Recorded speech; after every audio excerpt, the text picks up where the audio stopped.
பாடத்தினுடைய போன முறை தொடர்ச்சியை பன்னிரு நம்மளுடைய பாடம் வந்து 12 சைவ திருமுறைகளும் 14 சித்தாந்த சாத்திரங்களும் கற்க நெறி என்ற அடிப்படையில் நம்ம இந்த பாடத்தை 3ஆம் பகுதியில் நாம் இன்றைக்கு சந்திக்கின்றோம்.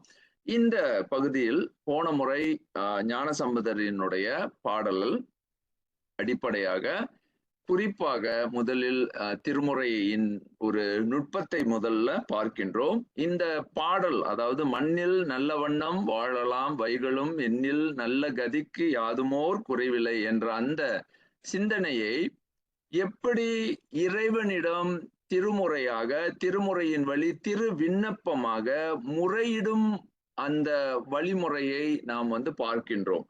அதாவது உணர்வுகள் ததும்ப, உள்ளம் வந்து ஆர்ப்பரிக்க, நம்மளுடைய எண்ணங்கள் வந்து இறை திரு நிலையை உணரும் பொழுது நம்மால் வந்து எப்படி திருவிண்ணப்பம் செய்ய முடியும் அப்படின்றத, அந்த முறையிடல் எப்படி இருக்கும் என்பதனை மண்ணில் நல்ல வண்ணம் வாழலாம் என்ற அந்த கருத்தில் பார்க்க அந்த பாடலின் வழி நாம் இன்றைக்கு கற்க முயல்கின்றோம். அதனுடைய அடிப்படை என்ன அப்படின்னா, இறைவனை, அந்த தெய்வ உணர்வை, தெய்வ திருப்பேறு முறை எப்படி முறையாக பெறுவது என்பதனை தான் நம்ம வந்து திருமுறையில் உணர்கின்றோம்.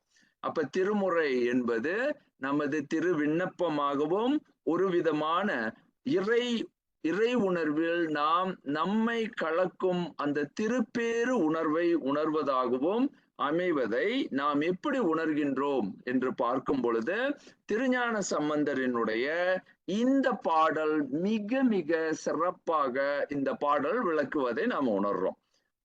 அது ஏன் இந்த பாடலை நான் முதன்மையாக எடுத்ததற்கு காரணம், வாழ்க்கை என்பது நம்மளுடைய அன்றாட வாழ்க்கையில் நாம் எதிர்கொள்ளும் மிகப்பெரிய சவால்களுக்கு ஒரு உறுதிமொழியாக நமக்கு எடுத்து வழங்கக்கூடிய ஒரு மிகப்பெரிய உறுதி, அதாவது உறுதிப்பாடு அப்படின்னு சொல்லுவாங்க. என்ன உறுதிப்பாடு எடுக்க முடியும் அப்படின்னா, மண்ணில் நல்ல வண்ணம் வாழலாம் அப்படின்ற ஒரு மிகப்பெரிய உறுதிய திருஞான சம்பந்தர் சொல்றாரு. அது எப்படி சொல்றாரு அப்படின்னா, அவர் பாணியில சொல்ல, அவருடைய உணர்வில் எழுந்த உணர்வாக அவர் உணரல, ஆனா அதை வந்து உலகமே உணர முடியும் என்ற அந்த கருத்தில் மையப்படுத்தி எல்லோரும் நான் உணர்வதை நீங்களும் உணர முடியும், ஏனென்றால் நான் இறைவனிடம் இதனை திருமுறையாக, அதாவது ஒரு திரு விண்ணப்பமாக நான் வைக்க, அந்த உணர்வு என்னிடம் மேலிட நான் எப்படி உணர்கின்றேன் என்றால், இந்த உலக உயிர்கள் எப்படி உணர்கின்றது இறை வாழ்வியலை, திரு வாழ்வியலை, தெய்வ வாழ்வியலை, அந்த ஆன்மீக உணர்வை எப்படி ஒரு மனிதன் பெறுகின்றான் என்றால், மண்ணில் நல்ல வண்ணம் வாழலாம். இந்த கருத்து பலருக்கு முரண்படும், பலரினுடைய எண்ணங்களுக்கு இவை வந்து உடன்படாது. என்ன சொல்லுவாங்க, எப்படி நீங்கள் இப்படி சொல்ல முடியும், மண்ணில் நாங்கள் நல்ல வண்ணம் வாழ்கின்றோம் என்பதற்கு என்ன உறுதிப்பாடு அப்படின்னு கேட்கும் பொழுது அவர் என்ன சொல்றாருன்னா, மண்ணில் ஒவ்வொரு உயிரும் வாழ்கின்றன, நீ மட்டும் வாழவில்லை.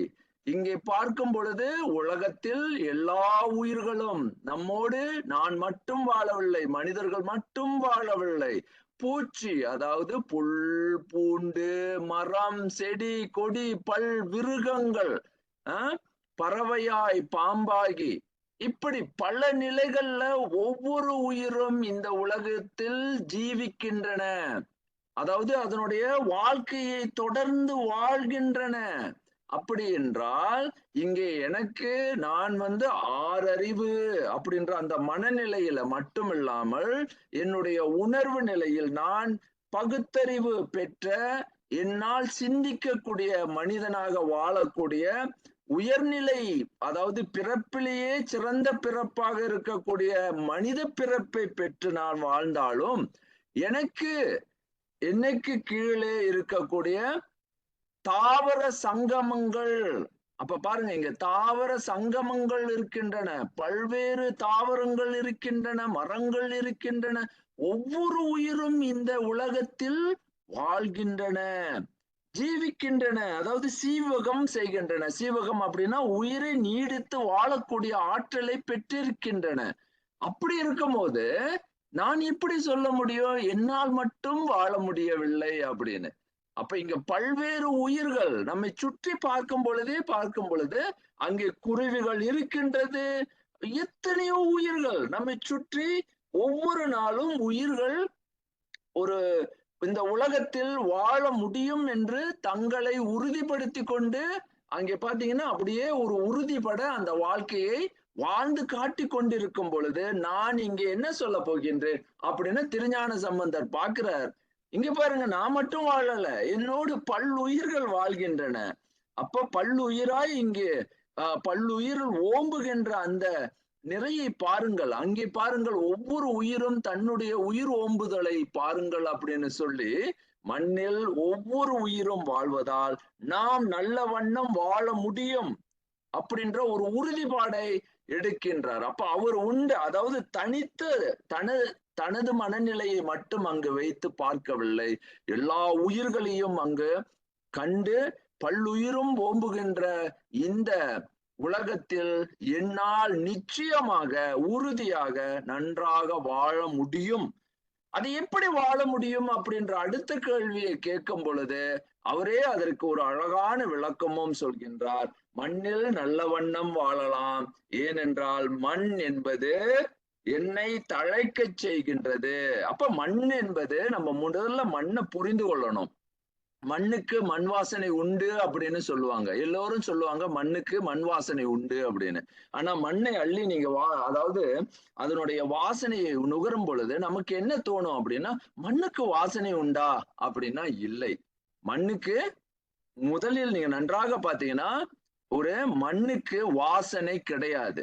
எப்பொழுது அந்த மண்ணில் நுண் உயிர்கள் சேருகின்றதோ அப்பொழுதுதான் அது மண் வாசனையாக அங்கே உருவாகின்றது. அப்படி என்றால் என்ன பொருள் அப்படின்னு நான் சொல்ல வரேன்னா, அங்கே இருக்கக்கூடிய அந்த மண், நீங்க அந்த மண்ணுக்கு உயிர் சேரும் பொழுது அந்த மண் என்னவா மாறுகின்றது அப்படின்னா வாசனை உடையதாக, அதுக்கென்று ஒரு தகமையை பெறுகின்றது அப்படின்ற அந்த கருத்தை நாம உணர்றோம். அதனாலதான் மண் வாசனைன்னு சொல்லுவாங்க. அப்போ அதை வைத்துத்தான் இங்க திருக்குறளும் சொல்கின்றார் என்று போன முறை பார்த்தோம். இளமென்று அசையி இருப்பாரை காணின் நிலமென்னும் நல்லால் நகும் அப்படின்னு சொல்றாரு. அப்படின்னா என்ன சொல்றாங்க, நம்மளுடைய இன்று மண்ணில் நின்று கொண்டு இந்த பூமியை தொட்டு நிற்பவர் இந்த உலகத்தில் செய்வதற்கு ஒன்றுமில்லை அப்படின்னு சொன்னாங்கன்னா, அந்த மண் நிலமகள் நில மாதா அன்னை என்ன சொல்லுவாங்கன்னா சிரிப்பாங்களாம். ஏன் சிரிப்பாங்கன்னா அது ஏளன சிரிப்பல்ல, உங்களுடைய அந்த கருணை சிரிப்பு. ஏன் அப்படி சிரிக்கிறாங்கன்னா, ஐயா நானே உனது தாயாக இருக்கின்றேன், எல்லா நிலைகளிலும் நீ கேட்பதை கொடுக்கக்கூடிய தாயாக இருக்கின்றேன், உனக்கு என்ன குறை, என்னால் எது வேண்டுமானாலும் தர முடியும். அப்ப இல்லை, என்னால் செய்ய முடியாது, இந்த பூமியில் வாழ முடியாது அப்படின்னு நீ சுணங்கி விடாதே, உன்னை நீ வீழ்த்த, அதாவது வீழ்ச்சிக்கு கொண்டு செல்லாதே அப்படின்னு சொல்லி என்ன சொல்றாருன்னா, அந்த ஒரு விதமான தன் முனைப்பை அந்த பூமி தாய் தருகின்றார். ஒரு நிலத்தில் உழுகின்ற, அததான் உழவுன்னு சொல்லுவாங்க. ஐயா என் மண்ணை நீ உழுது பார், என்னை நீ உழுது பார் அப்படின்னா அது உழுதுண்டு வாழ்வார் அப்படின்னு வருது. அப்படியே மண்ணை நம்ம உழுக அங்கே என்னன்னா பல நுண்ணுயிர்களும் உயிர்ப்பு சக்தி பெற்று அங்கே பல் உயிர்கள் தோன்றுவதற்கு இடமாக நிலனாக நான் அமைந்து அங்கே என்ன பாத்தீங்கன்னா ஒரு புல்லாகி பூடாகி இப்படி பல பல பல, அதாவது ஜனிப்புகள்னு சொல்லுவாங்க, சனித்து புது புது உயிர்களை நான் அங்கே என்னுடைய யோனி பேதம் அப்படின்னு சொல்லுவாங்க, அப்படி ஒரு படைப்புகளை அங்கே உனக்கு படைத்து தர இயலும் அப்படின்னு. அப்ப படைப்பின் உருவமாகவே இருக்கின்றாள் அந்த பூமி தாய் அப்படின்னு சொல்லி அடுத்தது என்ன சொன்னார், வைகளும் எண்ணில் நல்ல கதிக்கு யாதுமோர் குறைவில்லை அப்படின்னு போன முறை பார்த்தோம். அப்படின்னா என்ன அர்த்தம், ஒவ்வொரு நாளும், வைகளும்னா ஒவ்வொரு நாளும் என்ன என்ன நம்மளுடைய எண்ணங்கள் எப்படிப்பட்ட எண்ணங்களாக இருக்க வேண்டும் அப்படின்னா, நல்ல கதியை சிந்திக்கும் ஒரு வாழ்க்கையை தேர்ந்தெடுத்துக்கொள் அப்படின்னு உறுதிபட சொல்றாரு. ஐயா, நீ நல்லா வாழ முடியும். உன்னை வாழ்றதுக்கு உனக்கு என்ன பிரச்சனை இல்லைன்னா, இங்க மண் என்பது உன்னை சுற்றி பார், பல்லுயிர்கள் இருக்கின்றன. நீ மட்டும் இந்த உலகத்தில் வாழவில்லை. அப்போ அது மட்டுமல்லாமல் இந்த உலகத்தில் பல் உயிர்கள் தங்களுடைய வாழ்க்கையை ஒவ்வொரு நாளும் வாழ்ந்து காட்டிக் கொண்டிருக்கும் பொழுது உனக்கு என்ன குறை அப்படின்னு கேட்டு, அடுத்த நிலையில அவர் என்ன சொல்றாருன்னா, ஒவ்வொரு நாளும் மனதுல நீங்க என்னன்னா ஒரு நல்ல கதியை ஏந்தும், மனத்தில் ஏந்தும், உணர்வில் ஏந்தும் ஒரு மனிதராக மாற வேண்டும் அப்படின்னு. ஒவ்வொரு நாளும் நம்ம பிரச்சனையிலேயே நம்ம என்ன பண்றோம், என்னை பிரச்சனை தாக்கும் பொழுது என்னுடைய உள்ளம் என்ன சொல்லுதுன்னா, வீழ்ச்சி, நான் வீழ்கின்றேன், என்னை ஏன் இப்படி தாக்குகின்றது, நான் ஏன் இப்படி இருக்கின்றேன் அப்படின்ற என்னுடைய பலவீனங்களையே கண்டு கண்டு நான் பலவீனப்பட்டு உணர்வில் இடறி அப்புறம் தளர்ந்து போய் ஒரு சாதாரண மனிதனாக வீழ்ச்சி காண்பேனா அப்படின்னா இல்லை.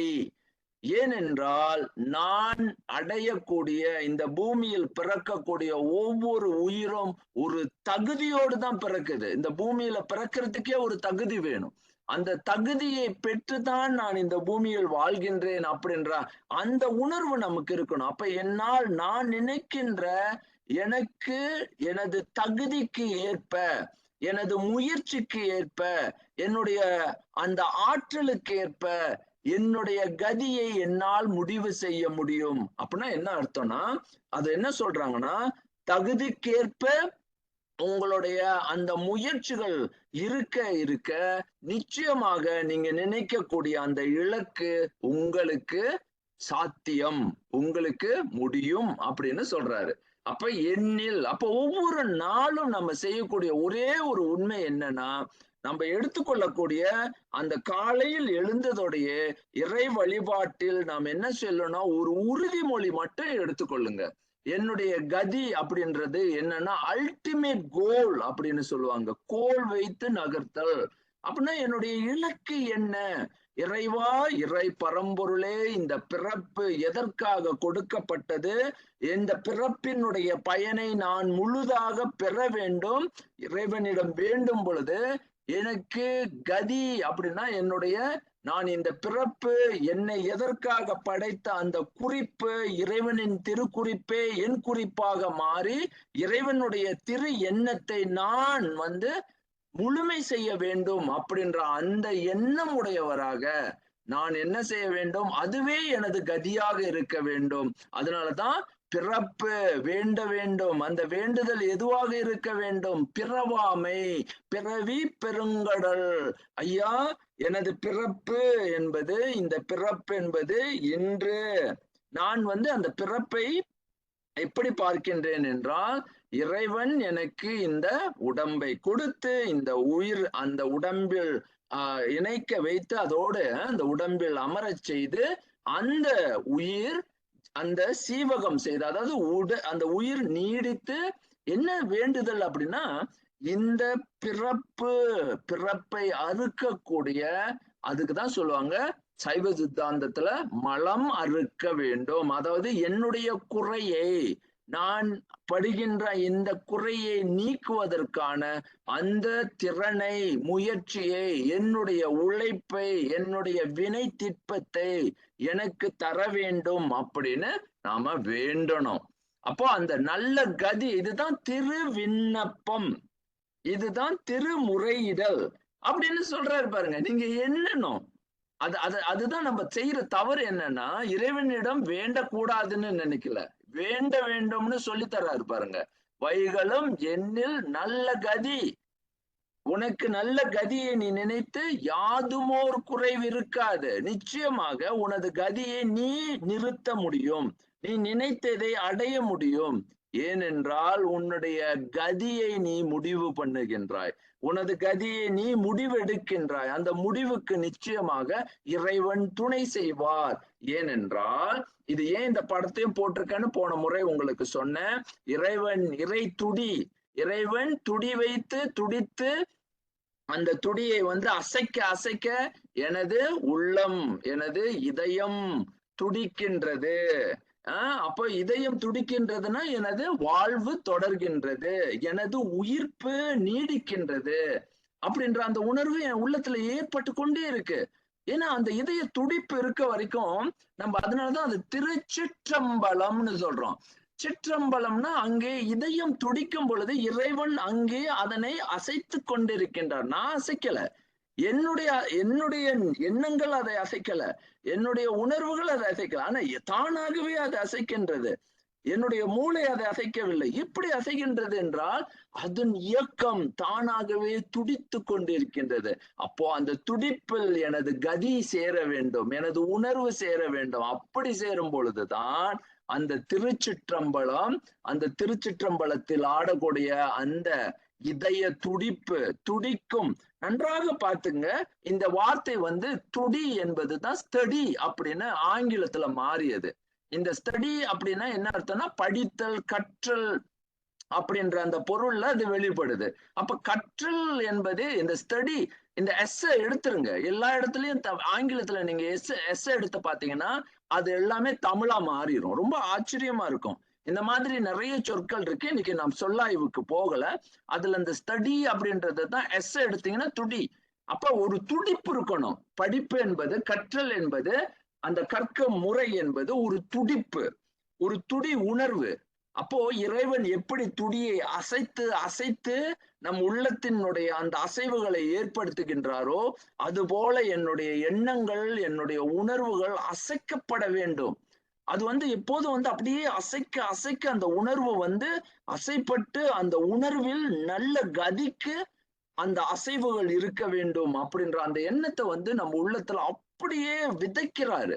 அப்போ வைகளும் ஒவ்வொரு நாளும் என்னில் நல்ல கதிக்கு யாதுமோர் குறைவில்லை. இந்த பாசிட்டிவ் மைண்ட்னு சொல்லுவாங்க. அது எப்படி பாசிட்டிவ் மைண்ட் அவர் வந்து உள்ள கொண்டு வர்றாருன்னா, அதாவது என்னுடைய எண்ணங்கள் உயர்தரமான எண்ணங்கள், உயர்ந்த நிலைகளை உணரும் எண்ணங்கள். பிறப்பு என்பது ஒரு எளி பிறப்பல்ல. என்னுடைய பிறப்பு, என்னுடைய வாழ்க்கை, என்னுடைய உடல், என்னுடைய எண்ணம் இவை யாவும் உயர்ச்சியினுடைய நோக்கம் அப்படின்னு சொல்லி நம்ம வந்து அந்த உணர்வை எண்ணும் பொழுது இறைவனுடைய திரு துடிப்பை உணர முடிகின்றது. இறைவனுடைய திருத்துடியை உணர்கின்றோம். அப்ப இறைவன் அசைக்கின்ற அந்த திருத்துடியை நாம் உணர்கின்றோம். அப்படின்ற அந்த எண்ணம் நம்ம உள்ளத்துல உணரணும். இந்த உணர்வு நம்ம உள்ளத்துல இறைவனை வழிபடும் பொழுது அதுதான் இறைவன் துடி வைத்து நம்மை துடி துடி, அதுதான் டுங் டுங் டுங் டுங் அப்படி அந்த சத்தம். அது போலதான் இது வந்து லப் டப் அப்படின்றது துடிப்பு பாருங்க. அதுதான் வந்து சிற்றம்பலம் அப்படின்ற அந்த உணர்வை உணர வேண்டும். என் உள்ளத்தில் ஆடிக்கொண்டிருக்கும் இறை பரம்பொருள் எல்லா அசைவுக்கும் என்னுடைய அதாவது என்னுடைய உடல் அசைவினுடைய மூலமாக இருக்கக்கூடிய அந்த துடியை, அந்த துடிப்பை, அந்த உணர்வை இதை நல்லா புரிந்து கொண்டீர்கள். ஆனால் இதுதான் வந்து நம்மளுடைய உடலினுடைய ஒரு கட்டமைப்பினுடைய ஒட்டுமொத்த விளக்கமாகவே மாறும். இதை நான் வந்து உணர்வின் அடிப்படையில இப்ப விளக்கல. உங்களுக்கு வந்து இதனுடைய ஆழத்தை சித்த மருவத்து, அதாவது சித்த மருத்துவம் மட்டுமல்ல, ஒரு பெரிய அறிவியலாகவே இதை பிரித்து எடுத்து காட்ட முடியும். இறை துடி என்பது என்ன அப்படின்னு. இதுதான் பல்சேஷன் அப்படின்னு இன்னைக்கு கண்டு டாக்டர்ஸ், அதாவது மருத்துவர்கள் என்ன செய்கின்றார்கள், உனது உயிர் இன்னும் துடிக்கின்றது, உயிர் வாழ்வதற்கு அதுதான் உறுதிப்பட நம்மளிடையே பார்க்கக்கூடிய ஒரு உறுதிப்பாடாக அவங்க முடிவு பண்றாங்க. அப்போ இறைவன் நம் உள்ளத்தில் நானாக இயங்கவில்லை. இந்த இயக்கமே வந்து இறைவனுடைய இயக்கத்தினுடைய காரணமாக இருப்பதனால இந்த துடியை உணர வேண்டும் என்று சொல்லி அதுவே கதியாக கண்டு, அப்ப நம்ம என்ன பார்க்கிறோம், நல்ல கதி என்ற அந்த சிந்தனையை மனதில் வந்து ஒரு ஆழ்பதிவாக பதிக்க வேண்டும். நல்ல கதி அப்படின்னு, இந்த ஃபைனல் டெஸ்டினி அப்படின்ற ஒரு கருத்து நம்ம உள்ளத்துல என்னைக்குமே வந்து ஒரு நீண்ட தூர பயண சிந்தனை இருக்கணும். வாழ்க்கையில தூர சிந்தனை இல்லாதவர்கள் என்றைக்குமே அடிபட்டு கீழே விழுவார்கள். ஏன்னா இன்றைக்கு நாளைக்கு அப்படின்னு இந்த ஷார்ட் டிஸ்டன்ஸ், இந்த ஷார்ட், அதாவது சைட்டட் அப்படின்னு சொல்லுவாங்க. அதாவது குறைந்த, அதாவது சிறு, இன்றைக்கு என்ன, நாளைக்கு என்ன, நாளானைக்கு என்ன அப்படின்ற அந்த சிந்தனையை வந்து அப்படி வாங்காம என் உள்ளத்துல வந்து ஒரு நீண்ட தூர பயணமாக இருக்கக்கூடிய இந்த வாழ்க்கையினுடைய முடிவையே தேடக்கூடிய ஒரு அல்டிமேட் கோல் அப்படின்னு சொல்லுவாங்க. அதுதான் வந்து திருக்கோள், இறைவனுடைய திரு சிந்தனை, திரு குறிப்பு. அப்ப இறைவனுடைய திரு உணர்வு. ஐயா நீ எங்க போகிற, உன்னை நாங்க எங்க கூட்டிட்டு போறோம், நீ உன்னுடைய பயணம் எங்க இருக்க வேண்டும் அப்படின்னு பார்க்கும் பொழுது, அந்த பயணம் நெடிய தூரமாக இருந்தாலும் அந்த முடிவை நான் காண வேண்டும் அப்படின்ற அந்த எண்ணம் உடையவர்கள் தான் கதி சிந்தனை உடையவர்கள், நல்ல கதியினுடைய வாழ்க்கையை தேர்ந்தெடுப்பவர்கள் அப்படின்ற அந்த கருத்து நம் உள்ளத்துல உதயமாகுது. அப்ப நல்ல கதிக்கு முடியும், எய்த முடியும். அதற்கு ஒரு பெரிய உத்தி ஒண்ணு தராரு. அப்படி நான் நல்ல கதியை பற்றி சிந்திக்கும் பொழுது எனக்கு வந்து பல்வேறு எண்ணங்கள் உதயங்கள் ஆகின்றன. எண்ணம் என்பது குரங்கு, மனம் என்பது குரங்கு போல என்னை பல்வேறு திசைகளுக்கு இழுத்து செல்லும், பல்வேறு உணர்வுகளுக்கு என்னை இழுத்து செல்வோம். அதுதான் வந்து பஞ்சபூத மட்டுமல்ல, என்னுடைய பஞ்ச புலன்களும் ஐம்புலன்களும் என்ன செய்யும் என்றால், என்னுடைய ஐம்புலன்களும் என்னை பல்வேறு திசைகளுக்கு என்னை இழுத்து செல்லும். அப்போ என்னுடைய எண்ணங்கள் குவிக்கப்பட முடியாமல், என்னுடைய கதியை நோக்கி செலுத்த முடியாமல், என்னுடைய உணர்வுகள் என்ன செய்கின்றது, பிறழ்ச்சி அடைகின்றது. அந்த பிறழ்ச்சியில் இருந்து நான் எப்படி மீள முடியும் என்றால், கண்ணில் நல்லதை காணுகின்ற, அதாவது உணர்வில் இந்த ஐம்புலன்களில் கேட்பதை நல்ல, அதாவது நல்ல விஷயங்களை கேட்பது, நுகர்வது, அப்படி நான் அந்த புலன்களை காலா மணி விளக்காக மாற்றுவதுதான் அந்த கண்ணில் நல் அகுதுரும். அதாவது இந்த சீயிங் அப்படின்னா என்னன்னா கண்கள்ல மட்டும் பார்ப்பதல்ல, கண்ணை மூடுனாலும் பார்க்க முடியும். அதை நல்லா பார்த்து கொள்ளுங்க. அப்போ இறைவன், அதனாலதான் நம்மளுடைய இறைவனுக்கு முக்கண்ணன்னு சொல்றாங்க. அப்ப ஏன் அப்படின்னா, நான் எனது கண்கள்ல மட்டும் பார்க்க மாட்டேன், கண்களை விழித்து பார்ப்பது மட்டுமல்ல, கண்களை மூடினாலும் இசையாக நல் உணர்வை தேற்ற முடியும். அதாவது நுகர்ச்சியில் என்னுடைய நல் உணர்வை தேற்ற முடியும், நாக்கின் சுவையில் நல் உணர்வை தேற்ற முடியும், என்னுடைய கண்களில் பார்க்கக்கூடிய உண்மைகளில் நல் உணர்வை தேற்ற முடியும்.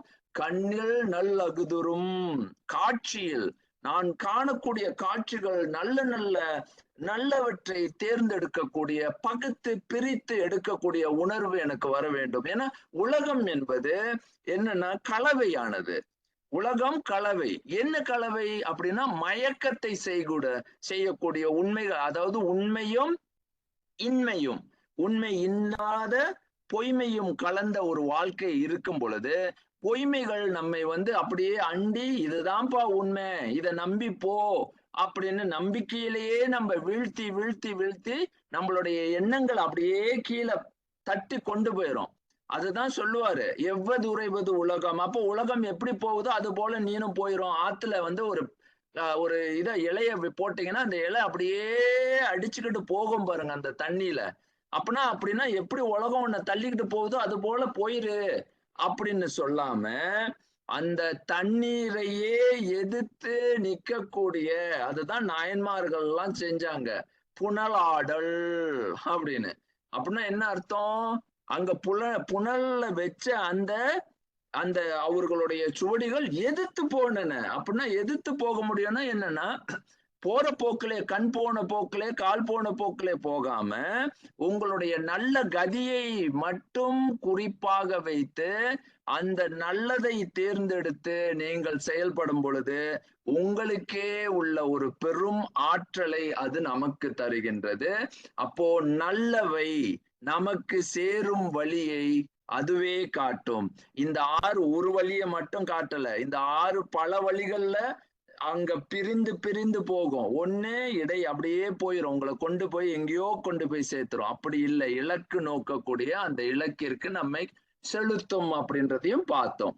இப்போ கடைசி வரி, இன்றைக்கு உள்ள பாடத்தினுடைய முக்கியமான வரிதான் இது. கழுமலர் வளநகர் பெண்ணில் நல்லாளுடும் பெருந்தகை இருந்ததே, மண்ணில் நல்ல வண்ணம் வாழலாம் வைகளும், எண்ணில் நல்ல கதிக்கு யாதுமோர் குறைவில்லை, கண்ணில் நல் அகுதுரும் கழுமல வளநகர் பெண்ணில் நல்லாளுடும் பெருந்தகை இருந்தது.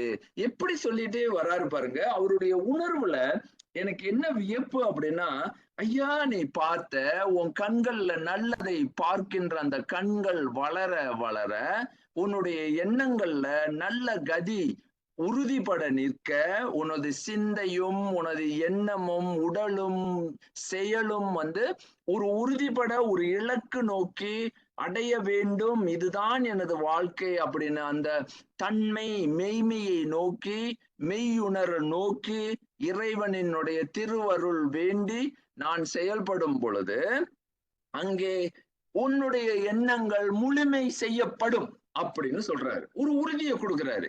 ஏன் அப்படி? எப்படி என்னுடைய எண்ணங்களுக்கு இவை யாவும் பூர்த்தி ஆகின்றன, முழுமை பெறுகின்றன அப்படின்னு கேட்டா அவரு சொல்றாரு, நீ நினைப்பது போல இந்த பிறப்பில் இருவர் இருக்கின்றார்கள் உன்னோடு எல்லா காலங்களிலும். எப்படி உனது தாய் தந்தையர் உன்னை பெற்று வளர்த்தார்கள் அப்படின்னு நீங்க நினைக்கிறீங்க? ஒரு தாய் தந்தை எப்படி வளர்க்குறாங்க உங்களை அப்படின்னா, நீங்க கேட்டது உங்களுடைய வளர்ச்சிக்காக அவங்க உயிரே கொடுக்கறதுக்கு தயாரா இருக்காங்க. அப்ப ஏன்னா என்னுடைய நான் இன்றைக்கு நானாக இருப்பதற்கு எனக்காக, அதாவது என்னை வளர்ப்பதற்காக, என்னை உருவாக்குவதற்காக என்னை சுற்றி பலர் இருப்பதனால்தான் நான் நானாக இருக்கின்றேன். அப்படி இருக்கும் பொழுது எனக்காக அப்படின்னு நான் பார்க்கிறேன். எனக்காக யாரோ ஒரு நிலையில் எனக்காக உழைத்து கொண்டிருக்கின்றார். எனது உண்மையை எனக்கு உணர்த்த எனது தாய் தந்தையர்கள் முயல்கின்றார்கள். எனது உற்றார் உறவினர்கள் முயல்கின்றார்கள். இப்படி யாரோ என்னுடைய ஆசிரியர்கள் எனக்காக முயல்கின்றார்கள். அப்படி இருக்கும் பொழுது என் கண்களுக்கு தெரியாத இவர்கள் யாரும் அதாவது இவங்க எல்லாம் என்னுடைய கண்களுக்கு தெரியவில்லை அப்படின்ற, அதாவது என் உணர்வுக்கு நேரடியாக வருவதில்லை. ஆனா நம்ம என்ன அதை பார்ப்பது இல்லைன்னா அந்த உணர்வுல நம்ம கொண்டு வருவது கிடையாது. அப்ப நீங்க என்ன சொல்றாங்கன்னா, பெண்ணில் நல்லாளொடும் பெருந்தகை இருந்ததே. இதுல என்ன சொல்ல வராங்கன்றது இந்த நுட்பத்தை மட்டும் நான் உங்களுக்கு சொல்லிடுறேன். இது ரொம்ப பெரிய நுட்பம்.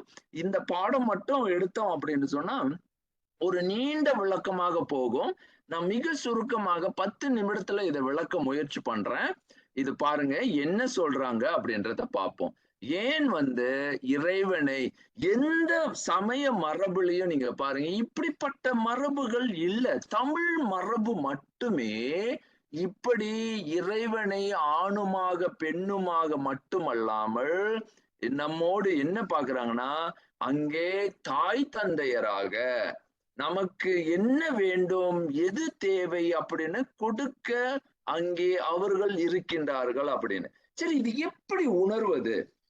என்னால் அவங்க இருக்கிறாங்க, எனக்கு சேவை, அதாவது எனது தேவையை பூர்த்தி செய்வதற்காக அங்கே இருந்து எனக்கு அவர்கள் செய்ய முயல்கின்றார்கள்ன்றது நான் எப்படி உணர்றது அப்படின்னு கேட்டா, இந்த பாருங்க இப்ப என்ன பண்றோம் அப்படின்றத முதல்ல புரிந்து கொள்ளணும். இங்க என்ன ஆகுதுன்னா, நம்ம இன்றைக்கு எப்படி பார்க்கிறோம் வாழ்க்கைய அப்படின்னு கேட்டீங்கன்னா, பெரும்பாலும் நம்ம என்ன பார்க்கறாங்க, பொதுவாகவே ஒரு தாய் தந்தை ஒரு குடும்பம் அப்படின்னு பார்க்கும் பொழுது எல்லோருக்கும் வாழ்க்கை அப்படின்றது ஒரு கட்டு அப்படின்னு நினைக்கிறாங்க. ஐயோ ஒரு தொல்லை, என்னுடைய குழந்தைகள் என்னுடைய இப்போ ஒரு என்ன செய்யறாங்கன்னா, குடும்ப வாழ்க்கையை நமக்கு ரொம்ப எதிராக நமக்கு காட்டுறாங்க. ஐயோ குடும்ப வாழ்க்கையா, அது ரொம்ப கஷ்டம், அது ரொம்ப கடினம், அந்த வாழ்க்கையே ரொம்ப பெரிய கட்டு அப்படின்னு சொல்லி தராங்க. அப்ப குடும்ப வாழ்க்கை உள்ளுக்கு துறவு, அதனாலதான் பெரும்பாலும் துறவை பற்றி நான் பேசல. துறவுக்கு தனி வேற நுட்பம் இருக்கு.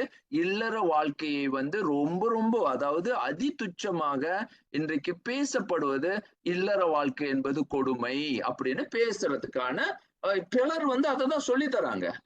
அது உண்மையா அப்படின்னு பாத்தீங்கன்னா, அதை எப்படி புரிந்து கொள்வது? குடும்ப வாழ்வு ஒரு கை விளங்கா அப்படின்னு பாத்தீங்கன்னா எப்படி புரிந்து கொள்வது? இங்க இதற்கு ஒரு விளக்கம் வருது. எப்படின்னு பாக்குறோம். இப்ப என்ன பாக்குறாங்க, பெற்றோரியம். இந்த பெற்றோரியம் அப்படின்னும் பொழுது உயிர்களை வளர்த்தல் அப்படின்றது. இப்ப நான் அதுக்கு தான் வந்துகிட்டே இருக்கேன். அதுல ஒரு பெரிய உண்மையை சொல்றேன். இப்ப நமக்கு பெற்றோரியம் அப்படின்னு பாத்தீங்கன்னா, ஒரு பெற்றோராக இருப்பது என்பது பலருக்கு அது ஒரு பெரிய கொடுமை போல காட்டுறாங்க. இன்றைக்கு உள்ள வாழ்க்கை முறை என்னன்னா அவசர வாழ்க்கை, அதாவது சுய வாழ்க்கை, அதாவது சுயத்தையே அதாவது முதன்மைப்படுத்தக்கூடிய ஒரு வாழ்க்கை முறையை தான் இன்றைக்கு அதிகமாக நம் வாழ்க்கைக்கு நமக்கு உணர்த்துறாங்க. ஆனா பிற உயிருக்காக வாழ்வது என்ற கருத்து நம்மிடையே அருகி வருவதை நாம் பார்க்கிறோம். பிற உயிரை காப்பது, பெற்றோரியம் என்பது தான் பெற்று வளர்ப்பது மட்டுமல்ல, இன்னொரு உயிருக்கு கருணை காட்டி அந்த உயிரை வாழச் செய்வதுதான் பெற்றோரியம். ஒரு பெற்றோராக இருப்பதற்கு நான் ஒரு இல்லறவாசியாக இருக்கணும்னு கட்டாயம் கிடையாது. நான் அதாவது நான் ஒரு திருமணம் செய்து ஒரு குழந்தை பெற்றவனாக இருக்க வேண்டும் என்ற அந்த கருத்து கிடையாது. ஒரு பெற்றோர் அப்படின்னா அதாவது ஒரு ஒரு உயிரை வளர்க்கக்கூடிய ஆற்றல் மிக்கவராக நான் என்னை பார்ப்பது.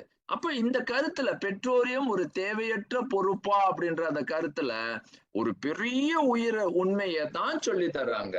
என்ன சொல்லி தராங்கன்னா பெற்றோரியம் ஒரு உயிர் கல்வி அப்படின்னு சொல்லி தராங்க. The parenting is a soul education. நீங்க இந்த உலகத்திலேயே எந்த கல்வியை மட்டும் எந்த பள்ளிக்கூடத்திலையும் சரி, எந்த பல்கலைக்கழகத்திலையும் சரி, எந்த கல்வி மையத்திலையும் நீங்க படிக்க முடியாது. இததான் நம்ம புரிஞ்சுக்கணும்.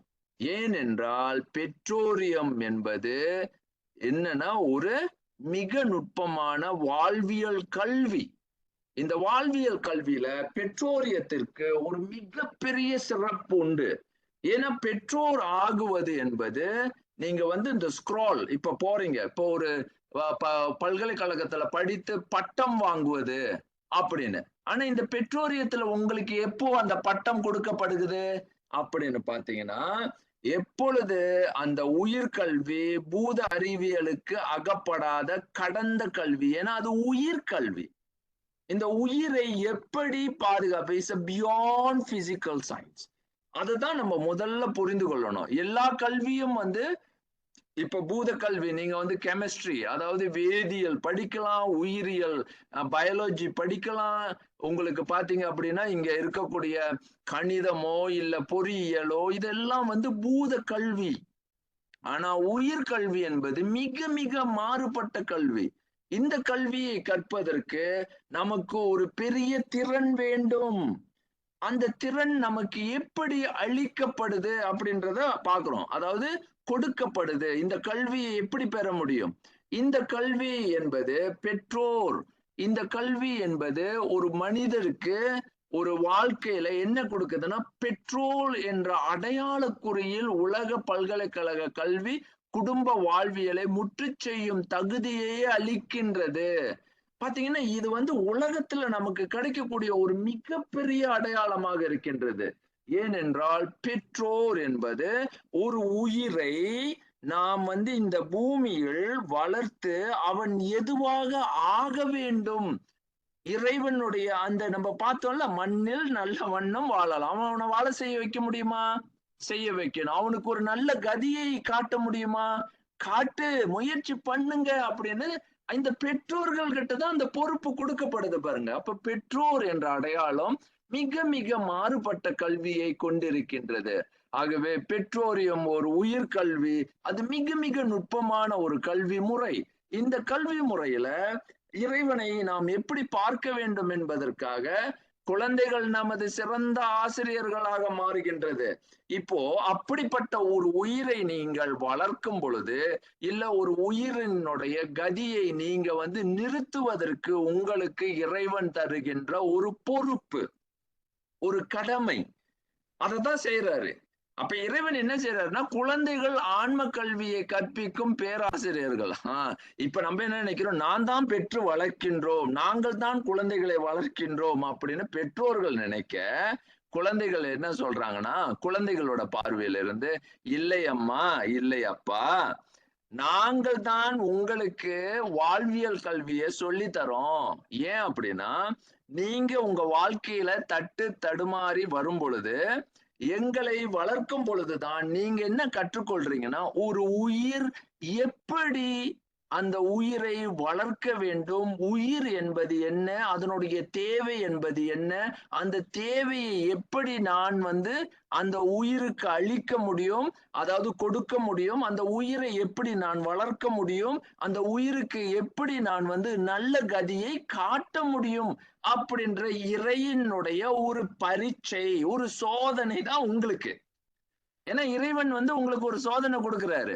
நீங்க பாருங்க, உங்க கதியை நீங்க பார்க்கதற்கு முன்பாக நான் ஒரு உயிரை உங்க கையில கொடுக்கிறேன்.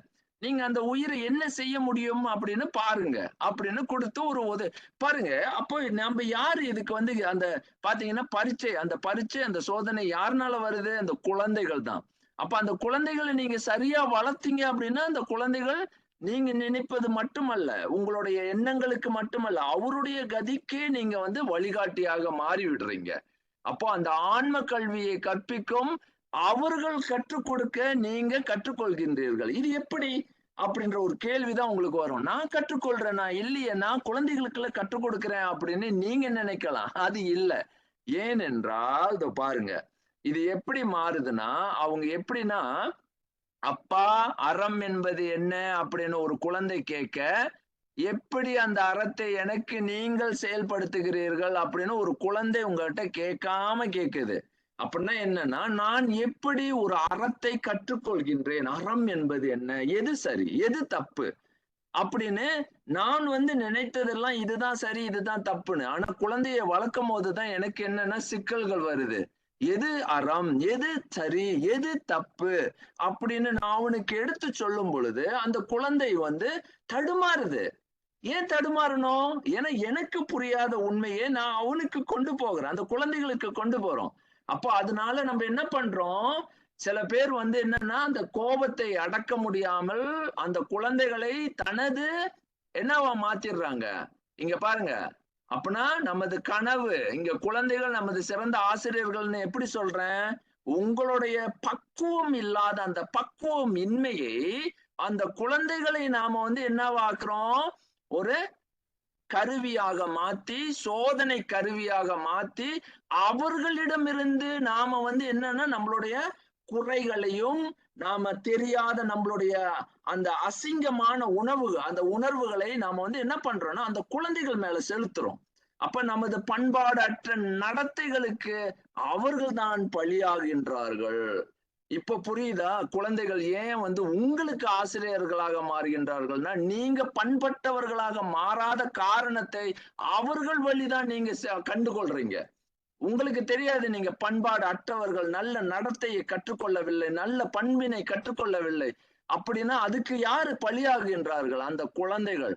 அந்த குழந்தைகளுக்கு நீங்க நல்ல கதியை ஏன் வழிகாட்ட முடியவில்லை அப்படின்னா பாத்தீங்கன்னா, ஏன் என்றால் நீங்க அவர்களை ஆசிரியர்களாக காணவில்லை. அவர்களை நீங்க என்னவா பாக்குறீங்க? உங்களுக்கு உங்களுடைய விருப்பு வெறுப்புகளுக்கு, உங்களுடைய பண்பாடு அற்ற பன்மை, அதாவது அறம் தெரியாத அந்த வாழ்க்கையை அவர்களிடம் திணிக்கின்றீர்கள். அப்போ அவர்கள் கற்றுக் கொடுக்க நினைக்கின்ற அந்த உயிர்கல்வி உங்களுக்கு போதனையாக பின்புதான் வளருது. அப்போ நீங்க என்னன்னா தவறு செய்து விட்டோம். அப்ப இந்த கொடுமைகளுக்கு ஆளாகும் ஒரு பெரும், அதாவது என்னன்னா அதாவது பொறுப்பாளிகளாக யார் மாறுறான்னா அந்த குழந்தைகள் தான் மாறுறாங்க. அது மட்டும் இல்ல, இதை விட இன்னும் வேதனையான ஒரு விஷயத்தையும் காட்டிடுறேன். ஏன்னா நமது வேண்டத்தகாத நடத்தைகளுக்கும் அவர்களே சுமை தாங்கிகள், சுமக்கும் சுமை தாங்கியாக நிற்கின்றார்கள். அசிங்கங்களுக்கும் நம்மளுடைய கழிவு, அதாவது எண்ணங்களுக்கும் அவர்களே குறைப்பட்ட அந்த நிலைகளுக்கு குழந்தைகளே தங்களை பலியிடுகின்றார்கள் அப்படின்ற கருத்தும் அங்கே வருகின்றது. ஆகவே ஒரு தாய் என்பவள், ஒரு பெற்றோரியம் என்பது ஒரு மிகச்சிறந்த புனித வழிபாடு அப்படின்றத நம்ம இங்க பாக்குறோம். என் உயிர் மூச்சு உள்ளவரை உன்னை காப்பாற்றுவேன் என்று ஒரு தாய் நினைக்கின்றாள். பசியிலும் கொடுமையிலும் உன்னை நான் சுமப்பேன்னு நினைக்கிற இந்த தாய் எங்கே? இந்த நமக்கு அற்ப ஆசைகள்லையும் அற்ப ஆசைகளுக்கும் நம்மளுடைய உணர்வை அதாவது கீழ்த்தரமான உணர்வுகளை எடுக்கும் ஏற்கும் ஒரு சுமக்கும் ஒரு சுமை தாங்கியாகவும் குழந்தைகள் மாறுகின்றார்கள். அது மட்டுமல்ல, நமது பண்பாடற்ற அந்த இழிநிலை, அறம் கற்காத அந்த இழிநிலைக்கும் அவர்களே பலியாகின்றார்கள். இதையெல்லாம் தாண்டி ஒரு தாய் இருக்கின்றாள். அந்த தாய் தான் இந்த தாய். என்ன நடந்தாலும் சரி, அந்த புனித வழிபாடை நான் ஏற்கின்றேன். எனது கஷ்டத்திலேயே இந்த குழந்தைய இந்த பண்பு தெரியாதவர்களாக இருந்தா என்ன செஞ்சிருப்பாங்க? தூக்கி எறிஞ்சிருப்பாங்க. அதை செய்யல. நான் எந்த சூழலையும் உன்னை காப்பேன், என் உயிர் போனாலும் நான் காப்பேன் என்ற அந்த ஒரு புனித வழிபாட்டில் இவர்கள் யாரும் இருக்கும் பொழுது, என் உயிர் மூச்சு உள்ளவரை உன்னை காப்பாற்றுவேன் அப்படின்னு நினைத்து நிற்கின்றாங்க பாருங்க ஒரு தாய். இந்த தாயை தான் நாம கையெடுத்து கும்பிடணும். ஏன்னா இந்த தாய் தான் நமது யார் அப்படின்னு பாத்தீங்கன்னா, இவர் இங்க நாம சொல்லக்கூடிய இந்த இறை பரம்பொருள் நமக்கு உணர்த்தும் பெரும் கருத்து இங்கே இருக்கின்றது. பெண்ணில் நல்லாளுடும் பெருந்தகை இருந்தது. அந்த தாய்மையின் உணர்வை இறைவன் என்ன சொல்லி தராருன்னா, ஐயா, நான் உனக்கு ஒரு உயிரை கொடுக்கின்றேன், அந்த உயிரை நீ வளர்த்து பார் அப்படின்னு. பல்லாயிரம் கோடி உயிர்களுக்கு வழிகாட்டும் ஒரு முயற்சியில் இறைவன் இருக்கின்றார். இறைவன் ஒரு பேர் ஆசானாக, தாயும் தந்தையுமாக ஒவ்வொரு உயிரினுடைய அந்த உணர்வை உணர்ந்து ஊட்டுகின்றார். ஆதி பகவனாக, அதாவது சக்தியாக. அப்படி ஒவ்வொரு உயிருக்கும் அந்த ஆற்றலை கொடுத்து, தன்னை திருத்திக்கொள், உன் வாழ்க்கையை செம்மை செய்து கொள், வாழ்க்கையினுடைய நற்கதியை புரிந்து கொள் அப்படின்னு ஒரு அருமையான அந்த உணர்வை இறைவன் சொல்றார். பெண்ணில் நல்லாளுடும், அங்கே தாய் தந்தையாக அங்கு இருந்து நமக்கு இந்த படிப்பினை கொடுக்கின்றார், இந்த கல்வியை கொடுக்கின்றார், உயிர் கல்வியினுடைய நுட்பத்தை எனக்கு ஊட்டுகின்றார். அதுவே தாய் தந்தையினுடைய மிகப்பெரிய மகத்துவம் என்று இறைவன் இறைவனே நின்று நமக்கு உணர்த்துகின்றார் அப்படின்னு சொல்லி, அங்கே இந்த மரபு தமிழ் மரபில் மட்டுமே உண்டு, வேற எந்த மரபிலையும் அங்க பார்க்க முடியாது. இறைவனே சக்தியாகவும் சிவனாகவும் தாயுமாகவும் தந்தையுமாகவும் இருக்கின்றார் அப்படின்னு சொல்லி மிக மிக மிக நுட்பமான ஒரு பேர் உண்மையை நமக்கு ஞானசம்பந்தர் உணர்த்துகின்றார். ஆகவே நீங்க என்ன பாக்குறீங்க இங்க அப்படின்னு பாத்தீங்கன்னா, ஒரு அழகான அருமையான ஒரு வரிகள்ல 4 வரிகள்ல திருஞான சம்பந்தர் மண்ணில் நல்ல வண்ணம் வாழலாம் வைகளும், என்னில் நல்ல கதி நல்ல கதிக்கு யாதுமோர் குறைவில்லை, கண்ணில் நல்லகுதுரும் கழுமல வளநகர், பெண்ணில் நல்லாளுடும் பெருந்தகை இருந்தது என்று அப்படி ஒரு உன்னதமான உணர்வை நம் உள்ளத்துல ஊட்டுகின்றார். ஒரு உயிரை காக்கும் ஒரு தகைமை உனக்கு இருக்கா அப்படின்னு கேட்கிறாரு. நீங்கள்லாம் ஆசிரியர்கள், உயிரை வளர்க்கும் அந்த உயிரினுடைய அறிவுக்கு நீங்க வித்திடும், உயிரை அறிவை கொளுத்தும், ஒவ்வொரு உயிருக்கும் அறிவை செலுத்தும் ஒரு பணியில் இருக்கும் ஒரு திருப்பணியாக நம்ம பார்க்கின்றோம். ஆகவே அதுவும் பெண்ணில் நல்லாளுடும் பெருந்தகை இருந்தது. அப்ப இறைவனே தாயுமாக தந்தையுமாக எல்லா நிலைகள்லையும் நமக்கு கொடுத்திருக்கும் இந்த பொறுப்பை முதல்ல பொறுப்போடு எடுத்து செய்ய வேண்டும் என்ற உணர்வு நமக்கு இருக்க வேண்டும். ஆகவே இறைவன் அப்படின்ற அந்த நிலையில ஒரு தாயுமாக தந்தையுமாக நம்மோடு இருந்து உயிர்கல்வியை நமக்கு கற்றுத்தருகின்றார். இறைவன் மட்டுமே உயிர்களை நல்வழிப்படுத்த முடியும் என்ற அந்த நிலையிலிருந்து தமிழ் மரபு நமக்கு என்ன சொல்லிக் கொடுக்கின்றது என்றால், நாமும் அதில் பங்கெடுக்க வேண்டும். நமக்கு ஒரு கடப்பாடு உண்டு. இறைவனுடைய அந்த திருப்பணியில் நாமும் சேவை செய்ய வேண்டும் என்பதனால், இறைவனுடைய அந்த குடும்பத்தில் நாம் என்ன செய்யறோம்? நாமும் குழந்தைகளாக மட்டுமல்லாமல் நாமும் தாய் தந்தையராக இருந்து இறைவன் உயிரை எப்படி வளர்க்கின்றார், அதற்கு நற்கதியை ஊட்டுகின்றார் என்ற அந்த பணியில் நாம ஈடுபடும் பொழுது, நாம் மட்டுமல்ல, நம்ம அந்த ஒரு உயிரை நற்கதிக்கு செலுத்தும் அதே வேளையில் நமக்கும் ஒரு நல்ல கதி என்ற அந்த உணர்வு உண்டு. ஆகவே என்னில் நல்ல கதிக்கு அதுமோர் குறைவில்லை அப்படின்னு சொல்லி ஞானசம்பந்தர் இந்த வாழ்க்கையினுடைய ஒரு உன்னதமான 4 வரியில உலகமே அப்படியே இழுத்து கொண்டு வந்து இந்த வாழ்க்கையினுடைய திருநிலையை உணர்த்துகின்றார் என்று கூறி இந்த திருப்பாடலை முடிக்கின்றேன். சிவா திருச்சிற்றம்பலம்.